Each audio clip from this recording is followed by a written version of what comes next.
नमस्ते दोस्तों, मैं अंशिका स्वागत करती हूँ आपका मालवी एकेडमी COET PG के ऑनलाइन लर्निंग प्लेटफॉर्म पर। और पीछे आप बैकग्राउंड में देख सकते हैं, ठीक है, कैनवा में थोड़ी सी गलती है। संस्कार, आज का जो हमारा विषय है वो है संस्कार। फिलॉसफी एंड रिलीजन जब हम पढ़ते हैं और सोशल एंड इकोनॉमिक लाइफ भी जब हम पढ़ते हैं तो संस्कार जो है उसकी पॉइंट ऑफ व्यू से एक महत्वपूर्ण विषय हमारे सामने स्थापित हो जाता है। और इसी महत्वपूर्ण विषय को आज मैं आपके समक्ष रखने वाली हूँ, है ना। तो इसमें PPT में 16 संस्कार आपके सामने मौजूद हैं। संस्कारों से पहले, जिस तरह की आप हमारे थंबनेल पर देख सकते हैं, आश्रम व्यवस्था भी है। तो आश्रम व्यवस्था के बारे में भी जान लेंगे कि ये आश्रम क्या है, किस प्रकार से होते हैं, उसका एक बेसिक कॉन्सेप्ट जो है, एक बेसिक जो स्ट्रक्चर है उसको मैं आपके सामने रख दूंगी। तो आइए देखते हैं, है ना।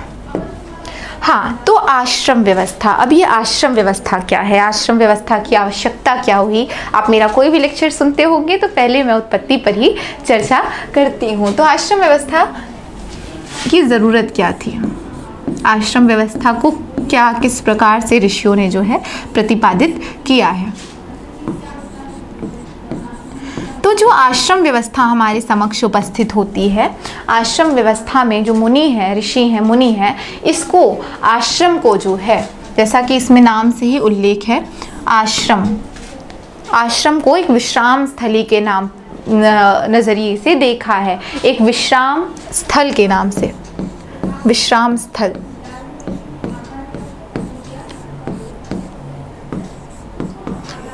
तो विश्राम स्थल के नाम से इसे जाना जाता है। विश्राम स्थल क्यों? क्योंकि हमारा जो जीवन है उस जीवन में हमारे जितने चरण हैं उन चरण को पूरा करने के लिए आश्रम जो है विश्राम का काम करते हैं और हमें आगे की दिशा जो है, आगे का लक्ष्य बताने के लिए, आगे के लक्ष्य के लिए दिशा दिखाते हैं। हमारे जीवन का परम लक्ष्य आप सभी को पता है कि मोक्ष की प्राप्ति है ना। मोक्ष की प्राप्ति हमारे जीवन का परम लक्ष्य है। तो इसी मोक्ष तक पहुंचने के लिए हमें जो है 4 सोपान दिए गए हैं, 4 सीढ़ियां दी गई हैं। वो 4 सीढ़ियां कौन कौन सी हैं? उन्हीं 4 सीढ़ियों को जो है हम आश्रम के नाम से जानते हैं। तो वो 4 सीढ़ियां, सबसे पहला जो है उसमें नाम आता है ब्रह्मचर्य आश्रम का। सबसे पहले जो हमारे सामने उपस्थित होता है वो है ब्रह्मचर्य। ब्रह्मचर्य के बाद हमारे सामने जो दूसरा आश्रम आता है उसको हम गृहस्थ के नाम से जानते हैं, गृहस्थ आश्रम के नाम से जानते हैं। गृहस्थ के बाद तीसरा जो आश्रम हमारे सामने आता है, तीसरा आश्रम हमारे सामने आता है उसको हम वानप्रस्थ कहते हैं, वानप्रस्थ के नाम से जानते हैं, वानप्रस्थ। वानप्रस्थ के नाम से जानते हैं। और जो हमारा चौथा और अंतिम आश्रम है उसको हम संन्यास के नाम से जानते हैं, संन्यास आश्रम के नाम से, है ना। तो ये 4 आश्रम हमारे समक्ष जो है उपस्थित है। ये 4 आश्रम जो है हमें आश्रम व्यवस्था में पढ़ना है। अब ये जो 4 आश्रम हैं, ये जो जीवन के 4 सोपान बताए गए हैं, 4 सीढ़ियां बताई गई हैं, वो किस प्रकार से हैं, इनकी आयु क्या क्या है, किस प्रकार से जो है इस आश्रम का अनुसरण करना होता है, इसमें प्रवेश करना होता है, तो इसके विषय में हम जानेंगे।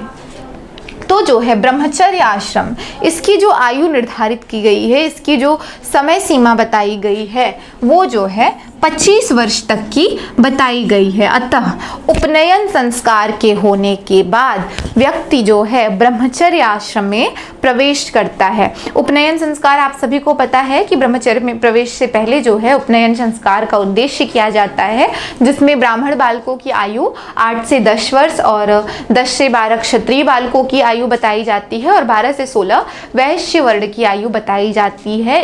इन 3 वर्णों के लिए जो है उपनयन संस्कार का विधान किया जाता है और जिनका उपनयन संस्कार हो जाता है वो इस आश्रम में प्रवेश करते हैं, है ना।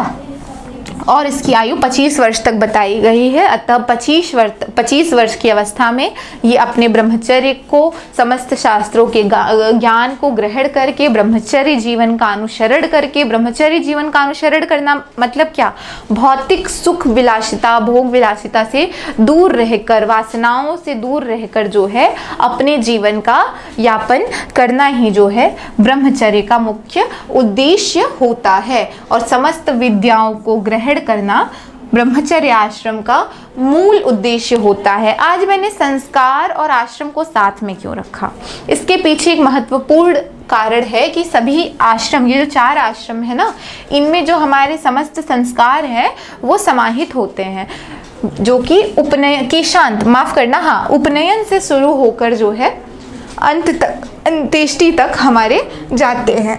ये सारे संस्कार जो है इसमें समाहित हमें आश्रमों में दिखाई देते हैं।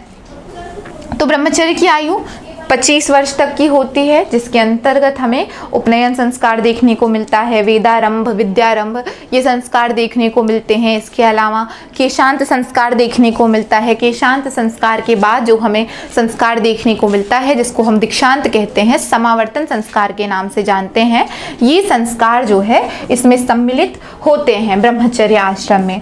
ब्रह्मचर्य का अनुसरण करने के बाद, अपना ब्रह्मचर्य जीवन की अवधि पूर्ण करने के बाद व्यक्ति जो है गृहस्थ आश्रम में प्रवेश करता है। गृहस्थ आश्रम में प्रवेश करना, सबसे पहले मैं बता दूं कि ये जो आश्रम हमारे समक्ष उपस्थित है, इसको जो है ऋषियों के द्वारा श्रेष्ठ आश्रम की संज्ञा दी गई है। श्रेष्ठ आश्रम क्यों कहा गया है? क्योंकि जो 4 पुरुषार्थ है हमारे सामने, धर्म, अर्थ, काम और मोक्ष, इन 4 पुरुषार्थों में ये जो 3 पुरुषार्थ हमारे समक्ष हैं वो गृहस्थ आश्रम में ही इनकी पूर्ति की जाती है। इन पुरुषार्थों का उद्देश्य जो है गृहस्थ आश्रम में ही किया जाता है। इसीलिए गृहस्थ आश्रम को मनु भी जो है सबसे श्रेष्ठ आश्रम बताते हैं, और उस व्यक्ति को बताते हैं जो ब्रह्मचर्य से निकलकर गृहस्थ आश्रम में प्रवेश करता है, उसको श्रेष्ठ माना जाता है। अपने जीवन काल में इन 4 पुरुषार्थों का निर्वहन करना ही जो है मनुष्य का परम कर्तव्य होना चाहिए, ऐसा वर्णन हमें प्राप्त होता है। ठीक है, अब गृहस्थ संस्कार में मैंने बता दिया कि धर्म, अर्थ, काम, ये जो है 4 पुरुषार्थों में से 3 की सिद्धि गृहस्थ में होती है। गृहस्थ की आयु क्या होती है? तो गृहस्थ संस्कार की जो आयु बताई गई है उसको 25 से 50 वर्ष तक का बताया गया है। 25 से 50 वर्ष तक की आयु जो है गृहस्थ के लिए निर्धारित की गई है।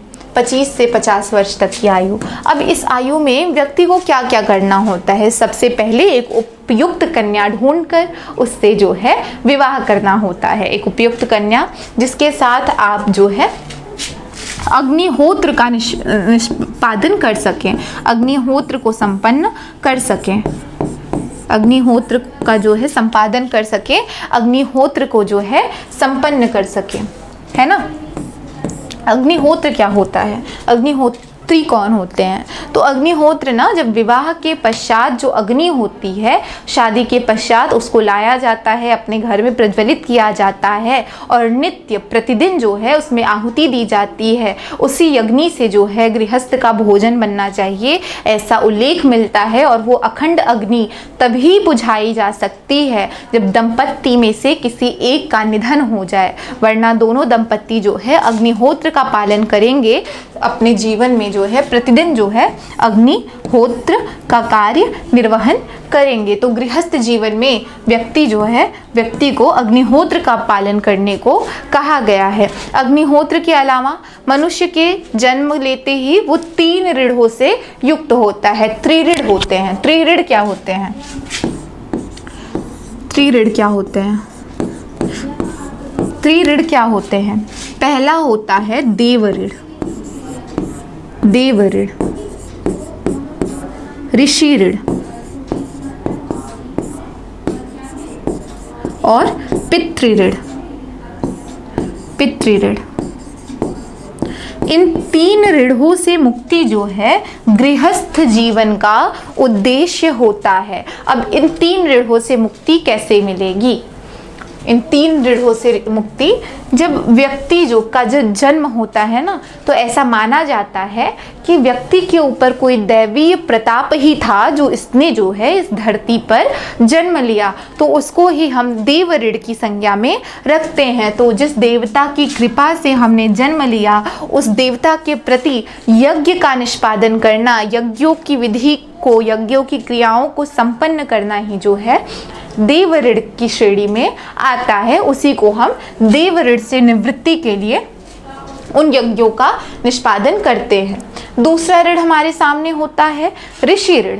तो ऋषि के द्वारा ब्रह्मचर्य जीवन में रहते हुए हमने जो ज्ञान अर्जित किया है, उस ज्ञान का, उन क्रियाओं का, उन कर्मकांडों का जो है उनके प्रति जो है सम्मान व्यक्त करने के लिए उनको जो है उन कर्मकांडों को करना ही ऋषि ऋण होता है। उनका निष्पादन करने से जो है हमें ऋषि ऋण से मुक्ति मिलती है। इन 3 ऋणों से मुक्ति जो है गृहस्थ का उद्देश्य होता है। पहला देव ऋण, देव के निमित्त जो है यज्ञ करते हैं, फिर जो है ऋषि ऋण, और तीसरा जो है पितृ ऋण हमारे सामने आता है कि पुत्र की उत्पत्ति करके जो है संतान उत्पत्ति के साथ जो है इस ऋण से मुक्ति मिलती है। तो इन ऋणों से मुक्ति जो है व्यक्ति को गृहस्थ आश्रम में ही मिल सकती है। और इसके अलावा गृहस्थ के लिए 5 महायज्ञों को अनिवार्य बताया गया है। 5 महायज्ञों का निष्पादन जो है गृहस्थ के द्वारा करना बताया गया है ना।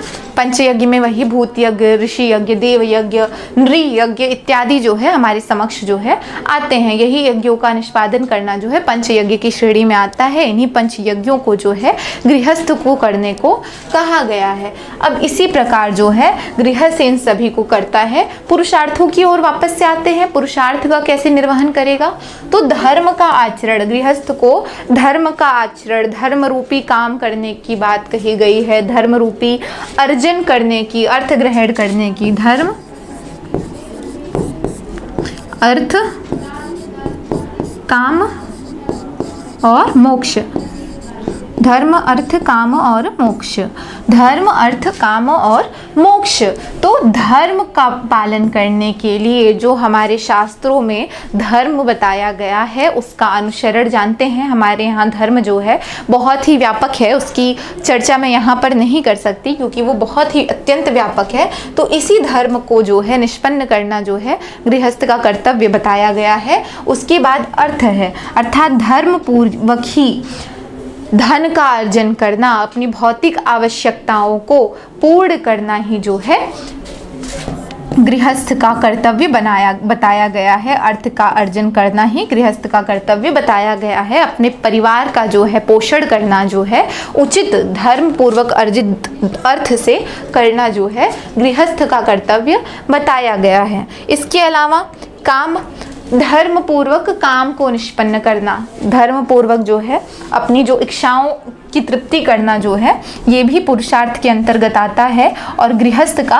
ये भी कर्तव्य होता है। इस प्रकार 3 पुरुषार्थों का निर्वहन, देव ऋण, 5 महायज्ञ इत्यादि का निर्वहन करता हुआ हमें गृहस्थ जो है दिखाई दे रहा है। इसके बाद इसकी आयु आपने देख ली, गृहस्थ संस्कार की महत्ता मैंने आपको बता दी। इसके बाद वानप्रस्थ। वानप्रस्थ किसके लिए है? तो जब व्यक्ति के बाल सफ़ेद होने लगे, उसके चेहरे पर झुर्रियाँ पड़ने लगे और उसके पुत्र इस अवस्था में आ जाएं कि वो जो है परिवार के दायित्व को संभालने के योग्य हो जाएं, तब जो है मनुष्य को वानप्रस्थ में प्रवेश करना चाहिए, ऐसा ऋषियों का कहना है। वानप्रस्थ में प्रवेश की आयु जो है 50 वर्ष बताई गई है। वो चाहे, जो व्यक्ति है वो चाहे तो अपनी पत्नी के साथ अथवा बिना पत्नी के अपनी पत्नी को जो है अपने बालक और बालिकाओं के ऊपर छोड़कर उनके साथ रख कर जो है वो वन में प्रवेश करे और वहाँ पर कुटिया बनाकर अपने आगे का जीवन निर्वहन करे और वहाँ पर जो है 5 महायज्ञों का निष्पादन करे, 5 महायज्ञों को संपन्न करे, अपने 3 ऋणों की मुक्ति के निमित्त जो है यज्ञों का संपादन करे, धार्मिक अनुष्ठानों को पूर्ण करे और जो है अपना मन जो है भौतिक संसार से हटाकर आगे की जो उसके सोपान है उसकी ओर लगाए। आगे का सोपान क्या है? हमारा जीवन का अंतिम लक्ष्य, हमारा पुरुषार्थ जो अंतिम है, मोक्ष प्राप्ति की ओर जो है अपना ध्यान लगाना शुरू करे और निवृत्त हो बाकी सभी भौतिक संसार से। और वानप्रस्थ में प्रवेश किया हुआ जो व्यक्ति होता है वो केवल एक परिवार का सदस्य नहीं रह जाता है। जब वो अपना घर छोड़ता है तो वो संपूर्ण संसार का सदस्य हो जाता है। किसी एक परिवार से उसका संबंध जो है वो नहीं रह जाता है। इसके बाद हमारे सामने जो हमारा अंतिम आश्रम है, संन्यास आश्रम, इसकी आयु जो है इसकी 50 से 75 है। जब व्यक्ति जो है इतना तैयार हो जाए कि वो संन्यास आश्रम में मोक्ष के प्रति, मोक्ष को पाने के लिए तैयार है, तब उसे संन्यास आश्रम में 75 वर्ष के आगे प्रवेश करना चाहिए, 75 वर्ष की आयु तक प्रवेश करना चाहिए और जो है तप करना चाहिए। भिक्षाटन करके अपना पेट की पूर्ति करनी चाहिए। दिन में एक बार भिक्षा वो मांग सकता है और यदि नहीं मिली तो उसे पूरा दिन जो है भूखा रहना पड़ेगा। इसी प्रकार से वो भोजन कर सकता है। तो इस प्रकार उसे संन्यास व्रत का फॉलो करना चाहिए, पालन करना चाहिए। तो इस प्रकार से हमारे ये 4 आश्रम जो है मैंने आपको समझा दिया। उम्मीद करती हूँ कि मैं आपको जो है ये 4 आश्रम समझाने में सफल रही होंगी और आपको विधिवत रूप से जो है ये 4 आश्रम समझ में आ गए होंगे। ब्रह्मचर्य जिसकी आयु 25 वर्ष तक की होती है, जिसमें उपनयन संस्कार के बाद व्यक्ति प्रवेश करता है। दूसरा है गृहस्थ जिसकी आयु 25 से 50 वर्ष की होती है।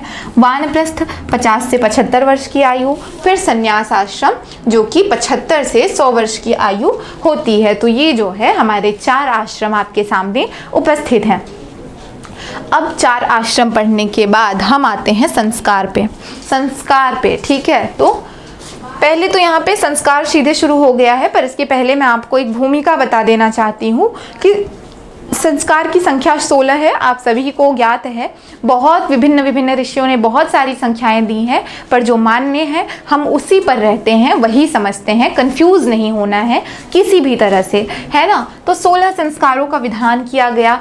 क्यों किया गया? तो जब व्यक्ति जन्म लेता है तो उसका जो एक लंबा जीवन होता है उसमें अनुशासन को भरने के लिए, एक अनुशासित जीवन व्यतीत करने के लिए और शारीरिक रक्षा के निमित्त जो है इन संस्कारों का विधान जो है किया जाता है। और क्यों किया जाता है, किस प्रकार के संस्कार होते हैं, जीवन के अलग अलग चरण में ये संस्कार आपको देखने को मिलते हैं, ताकि एक क्रम में आप अपने जीवन को व्यतीत कर सके, एक दिशा आपके लिए निर्धारित हो कि आपको किस तरह से।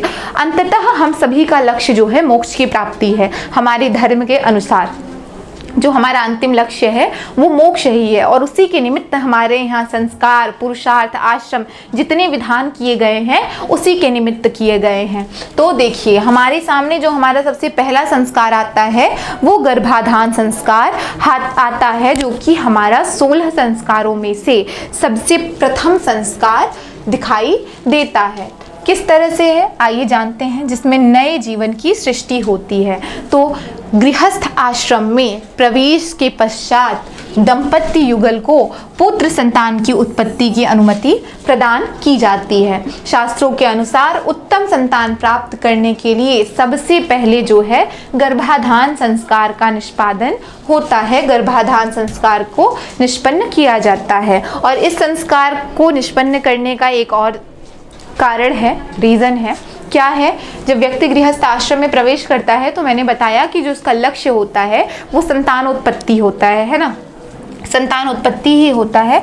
तो पितृ ऋण से मुक्त होने के कारण, मैंने अभी आपको त्रिऋण बताए, देव ऋण, ऋषि ऋण और पितृ ऋण, और पितृ ऋण से निवृत्त होने के लिए, पितृ ऋण से उऋण होने के लिए जो है संतान की उत्पत्ति की जाती है और इस संस्कार का विधान जो है किया जाता है। इस संस्कार के द्वारा जो है गर्भ में बीज को आरोपित करके जो है आगे जो है बढ़ते हैं। उसके बाद हमारे सामने जो दूसरा संस्कार आता है पुंसवन संस्कार। पहला जो है गर्भाधान था, गर्भाधान के बाद जिसका स्थान आता है पुंसवन संस्कार का आता है। अब पुंसवन संस्कार में क्या होता है तो देखो, जब हिंदू धर्म में द्वितीय संस्कार पुंसवन को माना गया है। जीव जब पिता के द्वारा मातृगर्भ में आता है तभी से उसका शारीरिक विकास होना प्रारंभ हो जाता है। बालक का शारीरिक विकास सही रहने के लिए, उसका विकास सही ढंग से हो। अब देख लो किस प्रकार से साइंस को जो है धर्म से जोड़ा गया है, साइंस और धर्म का किस प्रकार से जो है कोलैब मिलता है हमें हमारी इस परंपरा में। तो देखो, शास्त्रानुसार गर्भाधान से तीसरे महीने में पुंसवन संस्कार करना चाहिए। इस संस्कार से गर्भ में आया हुआ जीव पुरुष बनता है। तो जैसे कि आप सभी को पता है, वैदिक परंपरा का प्रीवियस लेक्चर अगर देखेंगे तो आपको पता चलेगा कि किस प्रकार से जो हमारा वैदिक समाज था वो पितृसत्तात्मक था। पितृसत्तात्मक समाज जो है हमारा वैदिक समाज जो है हमें देखने को मिलता है। तो यहाँ पर भी जो गर्भ में हमारे भ्रूण है वो जो है पुरुष हो, पुरुष का रूप ले, इसके लिए इस संस्कार को आयोजित किया जाता था। उसके निमित्त ही इस संस्कार को जो है निष्पन्न किया जाता था, है ना। वैदिक शास्त्र के अनुसार 4 महीने तक गर्भ में लिंग भेद नहीं होता है। तो सोचो उस टाइम कैसे हो पाया होगा, सोनोग्राफी का सिस्टम तो था नहीं, है ना। किस प्रकार से लोगों को पता चलता होगा, कितना विकसित जो है विज्ञान, चिकित्सा विज्ञान हमारा रहा होगा। तो देखो, तो शास्त्रों के अनुसार 4 महीने तक जो है जो भ्रूण होता है उसका जो है लिंग निर्धारित नहीं होता कि वो लड़का है या लड़की है। इसीलिए जो है 4 महीने तक लिंग निर्धारण नहीं होने के कारण जो है 4 महीने के बाद जो है उसका जो है वो लड़का या लड़की जो है अपना रूप जो है ग्रहण करता है। इसीलिए लड़का या लड़की के चिन्ह की उत्पत्ति से पूर्व ही इस संस्कार को किया जाता है। 4 महीने तक हमें नहीं क्लियर है कि गर्भ में लड़का है या लड़की है, इसीलिए तीसरे महीने में इस संस्कार का विधान किया जाता है। अब आओ देखो संस्कार कैसे होता है ना। इस संस्कार में जो है एक औषधि विशेष को जो है गर्भवती स्त्री को जो है ग्रहण करने को दिया जाता है। गर्भवती स्त्री को जो है एक औषधि दी जाती है जिसको नासिका के छिद्र से अंदर की ओर प्रेषित किया जाता है। अब ये भी देख लो, ये भी एक अलग ही टाइप की टेक्नोलॉजी हमें देखने को मिल रही है भाई, है ना।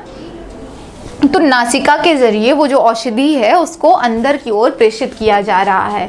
सुश्रुत संहिता के अनुसार गर्भधारित स्त्री को उन्हीं दिनों में लक्ष्मणा, वटशेंगा, सहदेवी और विश्वदेवा इनमें से किसी औषधि को पीसकर दूध में मिलाकर दाहिनी नाक से डालने से पुत्र की प्राप्ति होगी। ये चीज हमें सुश्रुत संहिता से जो है प्राप्त होती है। अब देख लो विज्ञान कितना विकसित था, है ना। मुझे बताने की जरूरत नहीं है, आपके सामने प्रमाण के रूप में यहाँ पे रखा हुआ है ना। मैं कुछ नहीं कह रही हूँ। देखो, गर्भाधान के बाद अनेक प्रकार के प्राकृतिक दोषों के आक्रमण होते हैं जिनसे बचने के लिए ये संस्कार को किया जाता है। शरीर में जो टॉक्सिसिटी जो जनरेट हो जाती है उसको बाहर करने के लिए जो है भी ये औषधियों का जो है पान जो है कराया जाता है। और इस संस्कार में जो है माँ को कहा जाता है कि बार बार मैनिफेस्ट करने को कहा जाता है। आपको पता है ना मैनिफेस्टेशन क्या होता है, कि उसे जो है एक अच्छे, सुंदर और बलशाली पुत्र की प्राप्ति हो, ऐसा कहकर जो है इस संस्कार की समाप्ति करवाई जाती है। इस संस्कार का विधान जो है करवाया जाता है। तो पता है मैनिफेस्टेशन क्या होता है, उससे किसी भी चीज़ को इजी बनाया जा सकता है। तो उसमें स्त्री को अपनी मनोदशा को इसी प्रकार का रखने को कहा जाता है जिससे उसे पुत्र की प्राप्ति हो, है ना। उसके बाद तीसरा संस्कार हमारे सामने आता है सीमंतोन्नयन संस्कार। अब सीमंतोन्नयन संस्कार क्या है, ये हमारा तीसरा संस्कार है। तो देखो, तो गर्भिणी स्त्री की शारीरिक, मानसिक तथा बौद्धिक स्वस्थता, संयम, संतुष्टि, गर्भस्थ शिशु की शारीरिक वृद्धि का उपाय करना सीमंतोन्नयन संस्कार के प्रमुख उद्देश्य बताए गए हैं। और इस संस्कार को करने का जो अवधि बताया गया है, जो समय बताया गया है, वो 6ठे या 8वें मास में बताया गया है कि इस संस्कार का जो निष्पादन है वो 6ठे या 8वें मास में करना चाहिए। इस संस्कार को सीमंतकरण या सीमंत भी कहा जाता है। ये संस्कार जो है गर्भपात को रोकने में, मिसकैरेज को रोकने के लिए करवाया जाता है। तो इस संस्कार में क्या होता है, इसकी विधि क्या होती है, ये भी जान लीजिए। संस्कार किस कारण होता है ये आपने जान लिया, है ना। तो ये संस्कार की जो विधि है, माता की मृत्यु कभी कभी हो जाती है, इंद्र विद्युत जो है इतना प्रबल हो जाता है शरीर में, इंद्र विद्युत की इतनी प्रबलता बढ़ जाती है कि जो माता का शरीर होता है, कभी कभी इस प्रबलता के कारण माता का देहांत भी हो जाता है, माता की मृत्यु भी हो जाती है। तो इसी इंद्र विद्युत को कम करने के लिए, इसी इंद्र विद्युत जो प्रबल हुआ है शरीर में, इसकी स्थिति को स्थिर करने के लिए जो है इस संस्कार को निष्पन्न किया जाता था। तो 7वें माह में गर्भ स्वस्थ एवं संपुष्ट हो जाता है। 7वें माह में आपको पता है कि गर्भ पूरी तरह से स्वस्थ होता है ना। इन तीनों महीनों में ये संस्कार कर देने से इंद्र विद्युत शांत होता है, जिससे गर्भपात की आशंका घट जाती है। मिसकैरेज के जो मोस्ट ऑफ द केसेस आते हैं इन्हीं महीनों में देखने को मिलते हैं। ये संस्कार गर्भ के चौथे, छठे या 8वें मास में किया जाता है ना। 8वें माह को गर्भ की शुद्धि के लिए उपयुक्त माना जाता है। इसका उद्देश्य गर्भ की शुद्धि, माता को श्रेष्ठ चिंतन करने की प्रेरणा प्रदान करना है। बोलते हैं ना पॉजिटिव रहो, पॉजिटिव रहने से आपका सारा काम पॉजिटिव होगा। तो जो माता है, इसका एक कारण ये भी था इतने सारे संस्कार कराने का, एक रिचुअल की तरह कंडक्ट कराने का, कि जो माता है ना उसके दिमाग में पॉजिटिव वाइब आए, पॉजिटिव ऑरा जो है भरे, जिससे वो हमेशा पॉजिटिव रहे। रिचुअल्स होंगे आपके आसपास, मिठाइयाँ होंगी, खाना पीना होगा, लोग होंगे, तो उससे इंसान, व्यक्ति जो है खुश मिजाज रहता है, खुश रहता है। तो उसी के लिए जो है उसका ऑरा जो है पॉजिटिव रहे, ऑरा पॉजिटिव रहेगा तो गुड हार्मोन्स जो है रिलीज होंगे, जिसकी वजह से जो है जो उसके गर्भ में पल रहा शिशु है वो भी स्वस्थ रहेगा, है ना। तो संस्कारों के माध्यम से जो है इन चीज़ों को ही प्रतिपादित किया जा रहा था, है ना। तो गर्भ की शुद्धि, माता का श्रेष्ठ चिंतन करने की प्रेरणा प्रदान करना ही जो है इसका उद्देश्य हमें दिखाई देता है। गर्भ के चौथे माह में शिशु का शारीरिक विकास तीव्रता से होता है, उसमें चेतना आने लगती है, जिससे बच्चे में जागृत इच्छाएं माता के हृदय में प्रकट होने लगती हैं, है ना। अब देखो इस समय काल में गर्भस्थ शिशु का विकास जो है शिक्षण स्तर तक पहुंच जाता है। मतलब बच्चा जो है गर्भ में ही रहकर चीज़ें सीखने लगता है। आपको अभिमन्यु की कथा पता है ना, कि अभिमन्यु ने चक्रव्यूह का भेदन किस तरह से जो है अपने माँ के गर्भ में ही सीख लिया था, है ना। उसके मन और बुद्धि में नई चेतना शक्ति जागृत होती है। इसीलिए लोग कहते हैं कि अगर लेडी जो है, अगर वो प्रेग्नेंट है तो उसके आसपास एक पॉजिटिव माहौल बना के रखो, ताकि बच्चे पर जो है बुरा असर ना पड़े। ऐसे में जो प्रभावशाली अच्छे संस्कार डाले जाते हैं उनका शिशु के मन पर बहुत ही गहरा प्रभाव पड़ता है। तो यही चीज़ें मैंने बताई। सती मदालसा के यहाँ पे एक स्टोरी दी हुई है इसी के निमित्त, जैसे अभिमन्यु की स्टोरी मैंने आपको बताई कि सती मदालसा के विषय में ये बताया गया है कि वो अपने बच्चे के गुण, कर्म और स्वभाव की पूर्व घोषणा कर देती थी। फिर उसी प्रकार निरंतर चिंतन, क्रियाकलाप, रहन सहन, आहार विहार और व्यवहार अपनाती थी, जिससे बच्चा उसी मनोभूमि पर विकसित होता था, उसी प्रकार का जो है बालक उसे उत्पन्न होता था। उसी प्रकार यहाँ पे हमें भक्त प्रहलाद की भी कथा मिलती है। व्यासपुत्र ने गर्भ में ही सारा ज्ञान जो है अर्जित कर लिया था। अर्जुन पुत्र अभिमन्यु के बारे में मैंने आपको बताया कि गर्भ में ही रहते हुए किस प्रकार से इन्होंने जो है सभी ज्ञान को सीख लिया था। तो इस संस्कार का उद्देश्य मात्र इतना ही है कि जो माँ है उसके आसपास जो है पॉजिटिव माहौल रहे, ताकि बच्चा जो है पॉजिटिव चीज़ें गेन कर सके, है ना। तो आगे बढ़ते हैं। चलो ये भी वही स्टोरी है। अब स्टोरी क्या बताऊं मैं, बहुत लंबा लेक्चर हो जाएगा तो आपको भी प्रॉब्लम होती है ना। तो देखो, अब देखो इस संस्कार का विधान कैसे होता है ये भी देख लो। जिस प्रकार ये जब इस संस्कार को संपन्न कराया जाता है तो इस संस्कार में शास्त्र वर्णित गूलर वनस्पति द्वारा गर्भणी स्त्री का सीमंत का अर्थ होता है मांग, है ना। गर्भणी स्त्री का सीमंत यानी मांग जो होता है, भुविर नयामी पढ़ते हुए जो है उसको भरा जाता है, तथा पृथक्करण आदि क्रियाओं का पति के द्वारा मंत्रोच्चार किया जाता है। तो पति जो है पत्नी के मांग में गूलर औषधि को जो है भरते हुए इस मंत्र का पाठ करता है, और ये जो है शास्त्र वर्णित क्रिया के रूप में वर्णित है, और कहता है कि जिस प्रकार देव माता अदिति को सीमंतोन्नयन द्वारा प्रजापति ने किया था, उसी प्रकार मैं इस गर्भिणी का सीमंतोन्नयन करके इसके पुत्र को जरावस्था पर्यंत दीर्घजीवी करता हूँ। तो ऐसा जो है बोलते हुए इस संस्कार को संपन्न कराया जाता है। संस्कार के अंतिम विधान में वयस्क ब्राह्मणियों द्वारा पत्नी को आशीर्वाद दिलाया जाता है। जो स्त्री रहती है उसको आशीर्वाद दिलाया जाता है, उसे घी मिली खिचड़ी खिलाई जाती है।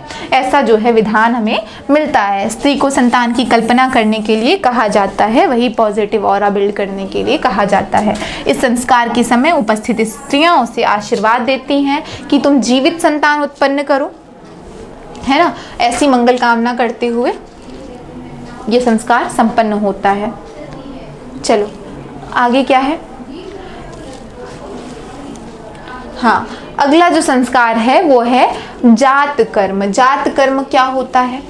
अब जात कर्म के बारे में हम देखेंगे। तो देखो, गर्भस्थ बालक के जन्म पर किए जाने वाले धर्म संस्कार को जात कर्म कहा जाता है। इसमें सोने की शलाका से विषम मात्रा में घी और शहद को लेकर बालक को चटाया जाता है तथा माता के गर्भ से प्राप्त रस के दोष को दूर किया जाता है और बालक की आयु तथा मेधा शक्ति को बढ़ाने वाली औषधि के रूप में ये घी और शहद का मिश्रण जो है कार्यरत होता है। सुवर्ण की शलाका से चटाने के पीछे ये रीज़न है, सुवर्ण की शलाका से जो वात दोष होते हैं वो दूर होते हैं। इससे मूत्र को भी स्वच्छ किया जाता है और रक्त का ऊर्ध्वगामी दोष भी दूर किया जाता है। तो आप देख रहे हो जितने भी संस्कार हैं उनके पीछे अपना जो है साइंटिफिक बेनिफिट भी हमें देखने को मिल रहा है। धार्मिक इन्हें इसीलिए कर दिया गया है ताकि लोग जो है इसे फॉलो करें, क्योंकि लोग हेल्थ फ्रीक नहीं होते थे, है ना। उसके बाद जो है मधु लार का संचार करता था। जो उसको मधु चटाई जाती थी, शहद चटाया जाता था, उसके पीछे का उद्देश्य ये था कि सलाइवा जो है जनरेट हो सके, उसके मुंह में लार का संचार हो सके, जिससे वो अपच का शिकार न हो। मधु इसलिए लाभकारी होता था और रक्त का शोधक होने के साथ साथ बल पुष्टिकारक भी होता था। घी चटाने के पीछे का भी कारण यही था। जन्म लेने वाले बालक के द्वारा किए गए कर्मों को ही जात कर्म कहते हैं। इन कर्मों में बच्चे को स्नान कराना, मुख आदि साफ करना तथा मधु और घी आदि को चटाया जाना ही इस संस्कार का जो है विधान होता था। स्तनपान तथा हल्का सहलाना आयुवर्धक के कारण है। बच्चे के इन कर्म सूचिका को संस्कार रूप में हम प्रस्तुत करते हैं, है ना। तो यही इस संस्कार का उद्देश्य है। आगे चलते हैं। हाँ, इस संस्कार के करने का एक और रीज़न है ना। इस संस्कार को करने का एक और रीज़न है कि जब बच्चा माँ के पेट में रहता है ना, तो उसके शरीर में जो है कफ भरा हुआ रहता है। तो इसी कफ को जो है साफ करने के लिए ये चीज़ें जो है की जाती हैं, है ना। किस प्रकार से की जाती हैं देख लीजिए। शिशु के स्नान के लिए भी विशेष व्यवस्था दी गई है, जिसमें बच्चे के शरीर पर उबटन लगाया जाता था। उबटन में चने का बारीक बेसन, तेल, दही मिलाकर ये उबटन लगाया जाता था। गर्भस्थ शिशु गर्भ में मुख नहीं खोलता था, जिसके कारण उसके शरीर में जो है कफ एकत्रित हो जाती थी। इसीलिए मुंह बंद रहने के कारण बच्चा गर्भेदक को अंदर पी नहीं पाता, परंतु उत्पन्न होने पर इन मार्गों को कफ से खाली करके खोलना ज़रूरी हो जाता है। तो इसके लिए बोला गया है कि कफ को उंगली से साफ किया जा सकता है। मुख के अंदर जहाँ तक उंगली जाती है वहाँ तक का कफ जो है बाहर आ सकता है। आमाशय या फेफड़ों में भरा कफ बाहर नहीं आता। कफ को निकालने के लिए वमन कराने की आवश्यकता होती है। उल्टी कराने की बात जो है कही गई है ना। इसके बाद हमारा अगला संस्कार आता है नामकरण। नामकरण क्यों आवश्यक हो जाता है? तो व्यक्ति को जो है, बोलते हैं ना, किसी व्यक्ति का जो परिचायक होता है उसका नाम होता है, तो नाम की आवश्यकता इसीलिए होती है। हिंदू संस्कारों में पंचम संस्कार में जो है हम नामकरण संस्कार को देखते हैं। संस्कार बालक के जन्म होने के 11वें दिन में करने का विधान बताया गया है। पराशर स्मृति के अनुसार जन्म के सूतक में ब्राह्मण 10 दिन में, क्षत्रिय 12 दिन में, वैश्य 15 दिन में और शूद्र 1 मास में जो है शुद्ध हो जाता है ना। और इसकी शुद्धता के बाद जो है अपवित्र काल के जो है बीतने के बाद जो है इस संस्कार को किया जाता है। इस संस्कार का जो निष्पादन है किया जाता है। नाम 2 रखे जाते हैं। जो नाम रखने का विधान है उसमें 2 विधान हमें मिलते हैं। 2 नाम रखे जाते हैं। एक गुप्त नाम होता है और समाज में जो है प्रचलित नाम होता है है ना। जिस प्रकार ये कहा जाता है कि दोनों नाम निश्चित करें, एक नाम नक्षत्र संबंधी हो और दूसरा नाम रुचि के अनुसार रखा जाता था। तो एक नाम का जो महत्व होता था वो उसकी कुंडली बनाने के लिए होता था, और दूसरा नाम जो होता था उसका महत्व किस प्रकार से होता था। दूसरा नाम जो है लोक में प्रचलित, जो आपको अच्छा लगता हो बोलने के लिए रखा जाता था, जिसको हम निकनेम कहते हैं ना, आपका निकनेम होता है ना, उसी तरह से ये दो नामों का विधान किया जाता था। कुछ और चीज़ें भी बताई जाती हैं, नाम किस प्रकार का होना चाहिए। तो बोलते हैं कि जो नाम होना चाहिए वो विषम अक्षरों का होना चाहिए। लड़कियों के लिए बताते हैं कि लास्ट में मतलब दा आना चाहिए, यशोदा, ऐसे ही प्रकार के नामों का उल्लेख मिलता है। लड़कों के लिए बताते हैं कि नाम जो है किसी अपने पितरों के नाम पे होना चाहिए, किसी देव का बोध कराना चाहिए और किसी राजा के नाम का बोध कराना चाहिए। इस प्रकार से जो है हमें जो नाम का वर्णन है वो प्राप्त होता है। गुप्त नाम की जानकारी केवल माता पिता को होती है। सबके गुप्त नाम होते हैं, मेरा भी है, आपका भी होगा। नहीं पता है तो मम्मी से जाके पूछ लीजिए, है ना। माता पिता को होती है। इससे उसके प्रति किया गया मारण, उच्चाटन तथा मोहन, अभिचार कर्म सफल नहीं हो पाता है। तो ये जो हमारे गुप्त नाम होते हैं ना, तो जो लोग ब्लैक मैजिक करते हैं वो जो है इस नाम की वजह से सुरक्षित रह जाते हैं, है ना। इसीलिए दो नाम रखे जाते हैं। नक्षत्र या राशियों के अनुसार नाम रखने से लाभ यह है कि इससे जन्म कुंडली जो है बनाने में आसानी होती है। आपकी जो जन्म कुंडली है, आपकी जो राशि है, वो आपके बोलचाल वाले नाम से नहीं डिसाइड होती है, आपका एक गुप्त नाम होता है, उससे ही ये चीज़ें डिसाइड होती हैं। तो इस प्रकार से ये संस्कार जो है प्रायः 10 दिन के सूतक के पश्चात ही नामकरण का विधान किया जाता है। बालक को जो है स्नान कराने के बाद जो है मध्याह्न से पूर्व ही मॉर्निंग के टाइम पर ही जो है ब्राह्मणों को बुलाकर यज्ञ क्रिया को संपन्न करा के माता पिता के द्वारा बालक को पिता की गोद में दे के जो है इस संस्कार का विधान किया जाता है। इसके बाद हमारे सामने जो हमारा अगला संस्कार है, हमारा छठा संस्कार है, जिसको हम निष्क्रमण कहते हैं। निष्क्रमण नाम से ही स्पष्ट है ना। फिर भी मैं बताती हुए चलती हूँ। देखो, इसमें बालक को घर के भीतर से बाहर निकालने की प्रथा है। घर के भीतर से बाहर निकालकर बालक को सूर्य का दर्शन कराया जाता है। सूरज की रोशनी में बालक को ले जाया जाता है। बच्चे के पैदा होते ही उसे सूर्य के प्रकाश में नहीं लाना चाहिए, इससे बच्चे की आंखों पर बुरा प्रभाव पड़ता है। बच्चा अगर गर्भ में रह रहा है, अंधेरी जगह पर रह रहा है, तो अचानक से अगर उसे सनलाइट में ले जाएंगे तो उसकी आंखों पर वो विनाशकारी प्रभाव डाल सकता है। इसीलिए जो है संस्कार का विधान हुआ। इस संस्कार को बालक की आंखें एवं शरीर को स्वस्थ रखने के लिए जो है इस संस्कार का जो है विधान किया गया। बच्चे को पहली बार जब घर से बाहर निकाला जाता है उसे ही निष्क्रमण कहा जाता है। निष्क्रमण कहा जाता है ना, जिससे शिशु की स्वास्थ्य और आयु वृद्धि के निमित्त रखा जाता है ना। जन्म के चौथे मास में ये संस्कार को संपन्न किया जाता है। मतलब बालक जब अपने चौथे महीने में होता है, 4 महीने का बालक है, तब उसे पिता के द्वारा जो है घर के बाहर निकाला जाता है। जब बच्चे का ज्ञान और कर्मेंद्रियां सशक्त होकर धूप वायु को सहने करने के लिए पुष्ट हो जाती हैं, जब व्यक्ति जो है, जो बच्चा जो है धूप और वायु को सहन करने की जो इम्यूनिटी है वो विकसित कर लेता है, क्षमता विकसित कर लेता है, तब इस संस्कार का संपादन जो है कराया जाता है। सूर्य तथा चंद्र आदि देवताओं का पूजन करके बच्चे को सूर्य चंद्र आदि देवताओं के दर्शन कराना चाहिए। यही इस संस्कार की मुख्य प्रक्रिया है। बच्चे का शरीर 5 महाभूतों से निर्मित है। कौन कौन से 5 महाभूत? आकाश, अग्नि, पृथ्वी, जल, वायु, है ना। इन 5 महाभूतों से निर्मित है। तो इन 5 महाभूतों से उनका बच्चे का सामंजस्य स्थापित कराना बहुत ही आवश्यक हो जाता है। इसीलिए ऋषि तथा माता पिता बच्चे के कल्याण की कामना करते हैं और कहते हैं, क्या कहते हैं?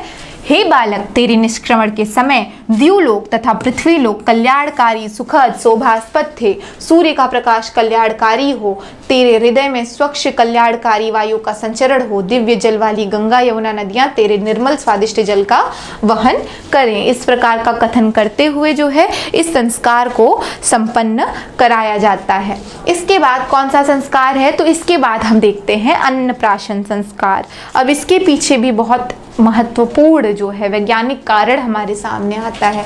तो ये जो हमारा सप्तम संस्कार के रूप में आता है, इस संस्कार में बालक को अन्न ग्रहण कराया जाता है। अब तक तो शिशु को माता का, तो जो 6 महीने तक की आयु होती है, हमारे यहाँ कहते हैं कि बालक की जो 6 महीने तक की आयु होती है, उस आयु में बच्चे को मात्र माँ का दूध देना चाहिए। इसके पीछे कारण भी है, जो बालक है ना, उसका अभी जो डाइजेस्टिव सिस्टम है वो इतना विकसित नहीं हो पाया है, बहुत ही कमज़ोर है, वो चीज़ों को पचा पाने में सक्षम नहीं है अपनी माँ के दूध के अलावा, इसीलिए उसे कुछ नहीं दिया जाता है। परंतु सृष्टि का विधान है, बिना अन्न के किसी का भी काम नहीं चलने वाला है। तो जब वो बच्चा बड़ा होता है तो उसको जो है धीरे धीरे करके थोड़ा थोड़ा अन्न जो है दिया जाता है, उपस्थित कराया जाता है, और उसी अन्न से उसकी शरीर जो है पुष्ट होती है। और समय के साथ जो है माता का भी दूध निर्माण जो है बंद हो जाता है। तो माता की स्वास्थ्य की दृष्टि से भी अच्छा नहीं है कि बच्चा जो है लंबे समय तक उसका दुग्धपान करता रहे, इसीलिए जो है इस संस्कार का विधान किया जाता है। तो स्वयं अन्न ग्रहण करके ही शरीर पुष्ट करना होगा, क्योंकि प्रकृति का नियम सभी के लिए समान है। इसमें बालक को स्वावलंबी बनने का कार्य आरंभ करना होगा। केवल यही नहीं, आगे चलकर अपना तथा अपने परिवार के सदस्यों का भी भरण पोषण करना होगा। यही इस संस्कार का तात्पर्य है। अन्नप्राशन जो है 6ठे माह में किया जाता था। आजकल डॉक्टर्स बोलते हैं कि 6 महीने से पहले बच्चे को पानी भी मत पिलाओ। हमारे यहाँ कब बोला गया है, कितने पहले बोला गया है? सूत्रों में कहा गया है ना, हमें गृह सूत्रों में मिलता है, वात्स्यायन कात्यायन सूत्रों में, मनुस्मृति में इनका उल्लेख देखने को मिल रहा है। तो सोच लो, हमारे यहाँ तो बहुत पहले कह दिया गया है, फिर भी हम नहीं मानेंगे। क्यों मानेंगे भाई? तो देखो, अन्नप्राशन संस्कार 6ठे माह में किया जाता है ना। शास्त्रों में अन्न को प्राणियों का प्राण कहा जाता है। गीता में उद्धृत है कि अन्न से ही प्राणी जीवित रहते हैं, अन्न से ही मन बनता है, इसीलिए अन्न का महत्व बहुत अधिक माना गया है। तो इस संस्कार का संपादित कैसे करते हैं? कुछ लोग बताते हैं कि ये संस्कार अगर 6ठे महीने में नहीं हो पा रहा है तो 8वें महीने पे या 1 साल पे भी ये संस्कार किया जा सकता है। तो माता के गर्भ में मलिन भोजन के 2 शिशु में प्रवेश करते हैं, उसके निवारण और शिशु को शुद्ध भोजन कराने की प्रक्रिया को ही अन्नप्राशन कहते हैं। 6ठे-7वें माह की अवस्था में शिशु जब पेय पदार्थ, दूध आदि के अतिरिक्त प्रथम बार यज्ञ आदि करके अन्न ग्रहण करता है, तो इसी को अन्नप्राशन कहते हैं। तो यही था अन्नप्राशन संस्कार हमारे सामने, अब देख लीजिए। और उसके बाद हमारा जो अगला संस्कार हमें प्राप्त होता है, जिसको हम चूड़ाकरण कहते हैं। चूड़ाकरण के नाम से हमें ये प्राप्त होता है। चूड़ाकरण क्या आज भी विद्यमान है, जिसको हम मुंडन संस्कार के नाम से जानते हैं। मुंडन संस्कार के नाम से जो है इसको ग्रहण करते हैं। तो हिंदू संस्कारों में जो है अष्टम संस्कारों के नाम से 8वें संस्कार के रूप में जो है चूड़ा कर्म हमारे सामने आता है। चूड़ा कर्म को हम चौल कर्म भी कहते हैं, मुंडन भी कह लेते हैं। तो अन्नप्राशन संस्कार करने के पश्चात चूड़ाकरण संस्कार का विधान किया जाता है। इसे जन्म के पहले या 3रे वर्ष में किया जाता है। तो पहले वर्ष में बहुत सारे जो हमारे ऋषि हैं इससे सहमत नहीं हैं, क्योंकि उस समय जो बालक का जो ये वाला हिस्सा है ना बहुत वीक होता है, तो कोई अनिष्टकारी घटना ना हो जाए, इसीलिए बहुत सारे विद्वान जो है 3रे और 5वें वर्ष से भी सहमत दिखाई देते हैं। मनुस्मृति के अनुसार द्विजातियों का पहले या 3रे वर्ष में मुंडन कराने का आदेश वेद में दिया गया है, क्योंकि माता के गर्भ से आए हुए सिर के बाल अर्थात केश अशुद्ध होते हैं। फिर से एक साइंटिफिक कारण, फिर से एक वैज्ञानिक रीजन हमारे सामने आ रहा है।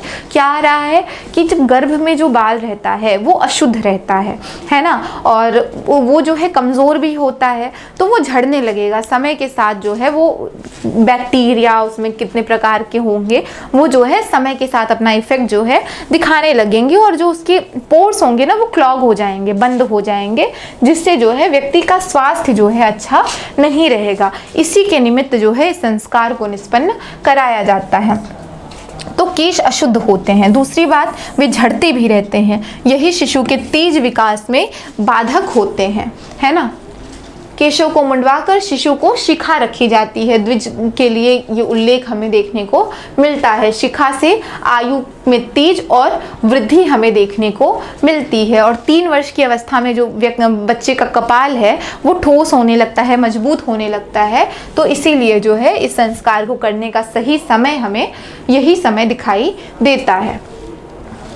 तो सिर पर घने, मजबूत और स्वच्छ बालों का होना मस्तिष्क की सुरक्षा के लिए भी आवश्यक है। तो ज्योतिष से शुभ मुहूर्त को देखकर, शुभ मुहूर्त की प्राप्ति करके, पूर्व दिशा में बालक का मुंह करके जो है इसका विधान जो है संस्कार को संपन्न कराया जाता है। और बालों को जो है उसको किसी चीज़ में भर के नदियों में प्रवाहित कर देना या गाड़ देने की प्रथा है, क्योंकि कोई जो है किसी भी प्रकार का काले जादू टाइप चीज़ें ना कर पाए, वो बाल, वो नाखून किसी के हाथ ना लग पाए, इसीलिए ऐसा कर्म जो है किया जाता है। उसके सिर पे फिर हल्दी और चंदन का लेप लगाकर जो है बालक का इस संस्कार को संपन्न कर दिया जाता है। अब अगला संस्कार हमारे सामने क्या आता है? अगला संस्कार आता है कर्णवेध। कर्णवेध संस्कार क्या होता है? कानों का छेदन, कानों को भेदना, इस संस्कार को कहा गया है 9वें संस्कार के रूप में और हमारे सामने आता है। और सबसे पहले जो ये संस्कार संपन्न किया गया था वो आभूषण पहनने के निमित्त जो है किया गया था, अलंकरण के निमित्त किया गया था। पहले ये संस्कारों में शामिल नहीं था।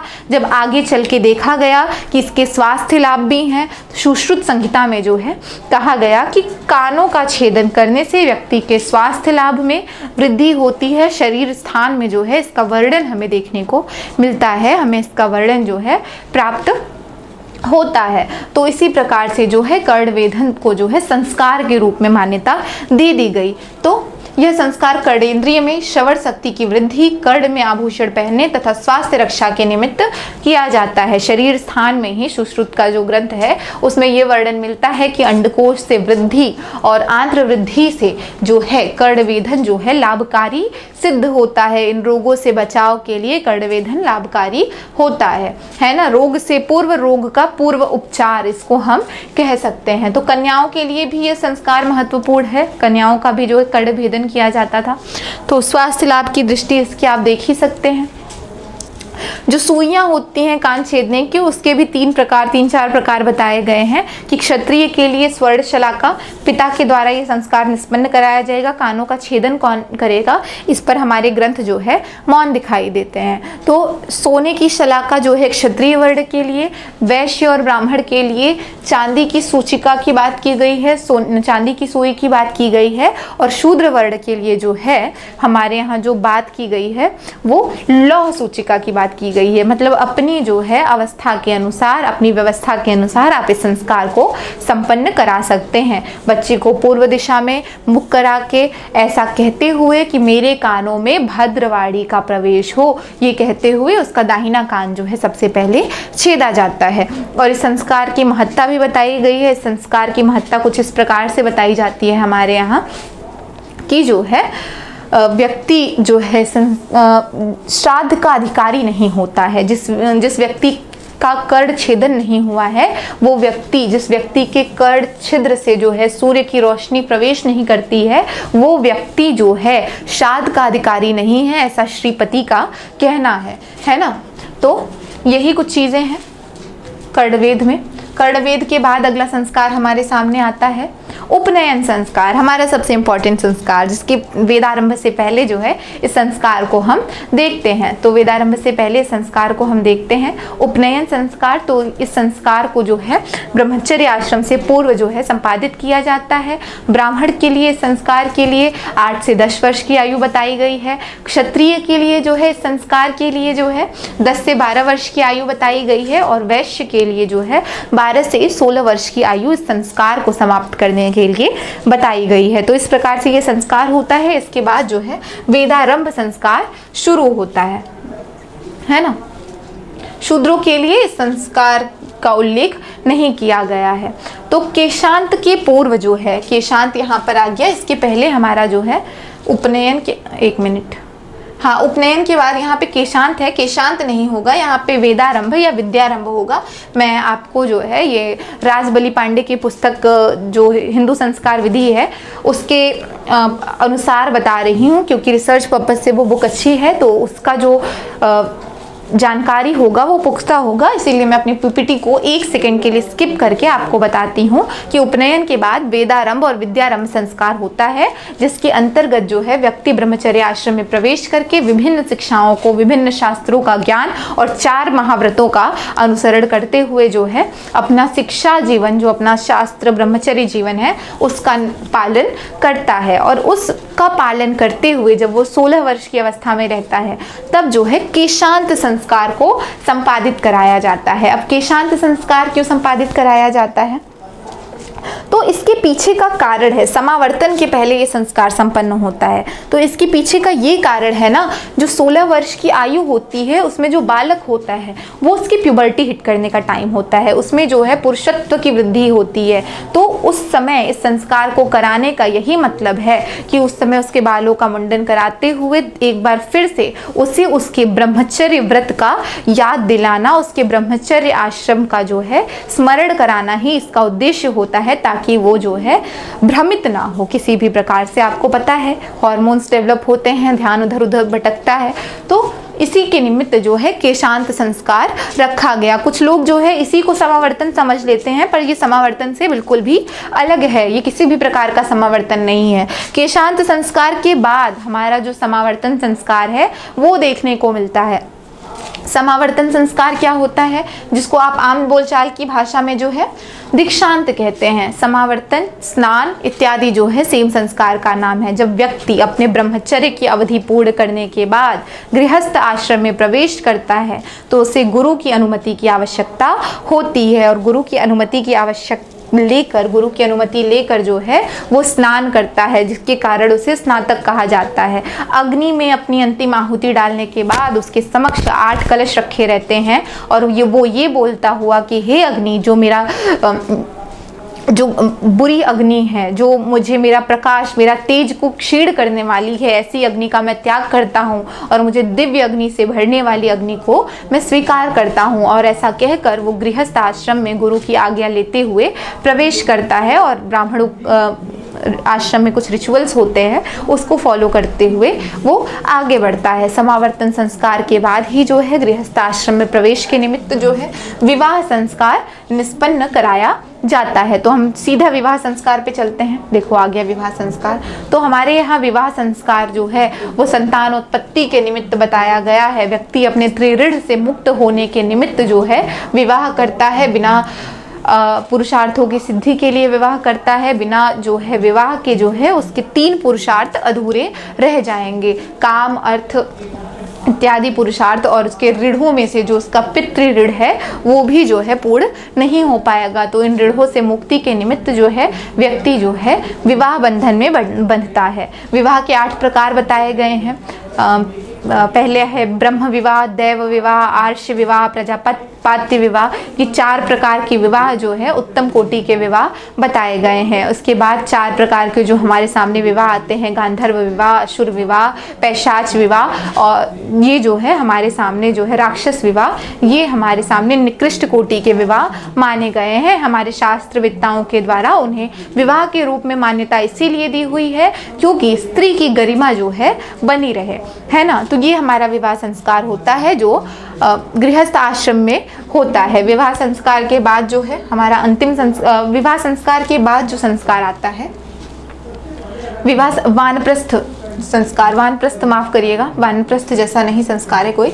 तो विवाह संस्कार के बाद कुछ संस्कार जो है यही है वानप्रस्थ, संन्यास और अंत्येष्टि संस्कार। हमारे सामने जो हमारा अंतिम संस्कार है वो है अंत्येष्टि संस्कार। तो व्यक्ति जो है अंतिम संस्कार हिंदू धर्म के षोडश संस्कारों में अंतिम संस्कार के रूप में देखा जाता है। ये मृत्यु के पश्चात किया जाने वाला संस्कार है। इस संस्कार को पितृमेध, अंत्यकर्म, दाह संस्कार, स्मशान कर्म तथा अंत्येष्टि आदि नामों से जाना जाता है ना। इस संस्कार में वेद मंत्रों का उच्चारण किया जाता है। हिंदू धर्म में मृत्यु के बाद दाह संस्कार करने का विधान जो है बताया गया है, जिसमें व्यक्ति को जो है हमारा शरीर पंच महाभूतों से निर्मित है, तो उन्हीं पंच महाभूतों में वापस से मिला दिया जाना ही इस संस्कार का उद्देश्य हमारे सामने दिखाई देता है। तो इसी प्रकार से जो है हमारे सभी संस्कार संपन्न होते हैं। आशा करती हूँ कि आपको मैंने बहुत बढ़िया से जो है